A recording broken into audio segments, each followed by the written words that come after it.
আপনারা জানেন আজকে ঢাকার সিএমএম আদালতে ফ্যাসিস্ট হাসিনার অন্যতম একজন সহযোগী মানিকগঞ্জের সিঙ্গাইরের অবৈধ ভোট চোর এমপি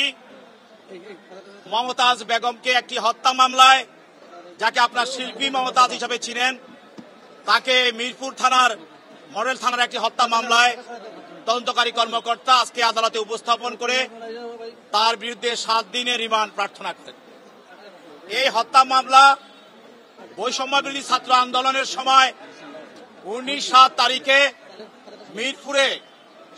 সাগর নামে আন্দোলনকারী একজন ছাত্র, তার শরীরে পিঠে গুলিতে সে নিহত হয়। এই মামলায় আজকের যে আসামি মমতাজ, সে একজন এজাহার নামী আসামি। আপনারা জানেন যে বাংলাদেশে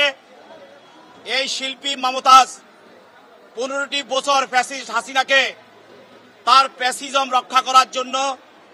তাকে বিভিন্নভাবে নির্লজ্জভাবে তাকে সহায়তা করেছে এবং সে গানের নামে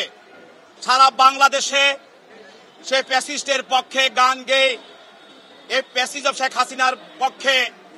সে মানুষের পক্ষে এবং মানুষের বিরুদ্ধে সে কাজ করেছে। এবং শুধু তাই নয়, সে ফ্যাসিস্ট হাসিনার এই আমলে সে সব সময় বিভিন্ন ধরনের বক্তব্য রেখে শেখ হাসিনাকে সন্তুষ্ট করার চেষ্টা করেছে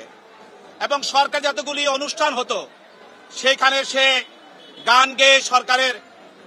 লক্ষ লক্ষ টাকা, কোটি কোটি টাকা সে অবৈধভাবে সে হাতিয়ে নিত। এছাড়াও আপনারা জানেন পার্লামেন্ট,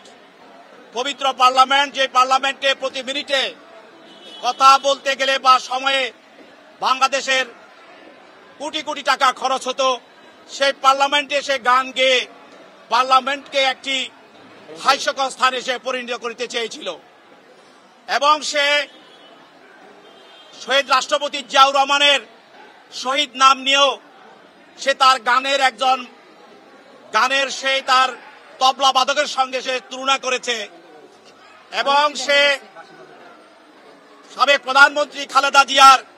জন্ময় পরিচয় নিয়েও তার পিতার নাম নিয়েও সে কটাক্ষ করেছে। এছাড়াও সে সরকারের টেন্ডারবাজি এবং অবৈধভাবে বিভিন্নভাবে সরকারের বিভিন্ন জায়গায় হাতিয়ে হাজার হাজার কোটি টাকা সে লোপাট করেছে এবং সে শুধু শিল্পীর নামে সে ফ্যাসিস্ট হাসিনাকে এবং হাসিনার এই ফ্যাসিজমকে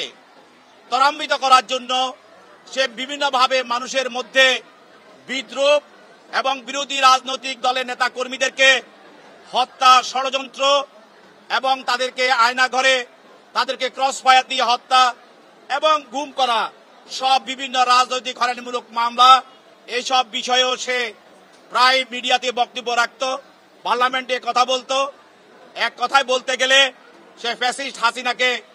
এই দেশে মানুষের ভোট চুরি করে কিভাবে ক্ষমতায় থাকা যায়,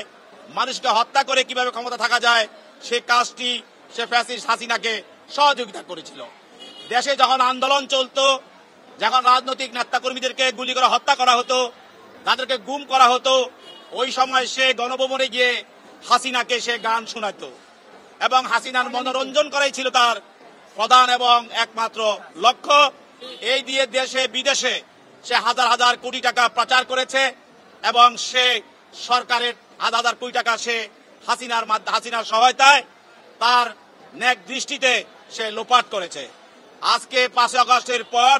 সে পালিয়েছিল, আত্মগোপনে ছিল। তারপরে পরবর্তীতে তার পুলিশ খোঁজাখুঁজি করে জনগণের সহযোগিতায় তাকে খুঁজে পায়, এরপর তাকে গ্রেপ্তার করে আজকে আদালতে আনে। আদালতে আনার পর তার বিরুদ্ধে রিমান্ড প্রার্থনা করে। তার পক্ষে তার আইনজীবী ওকালতনামা দিয়েছে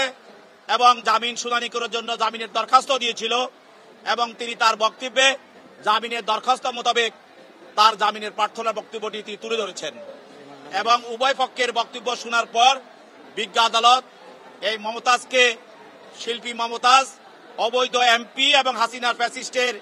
পদলোহনকারী এই অবৈধ এমপি মমতাজকে 4 দিনের রিমান্ড মঞ্জুর করে তদন্তকারী কর্মকর্তার নিকট জিজ্ঞাসাবাদ করার জন্য অনুমতি প্রদান করে।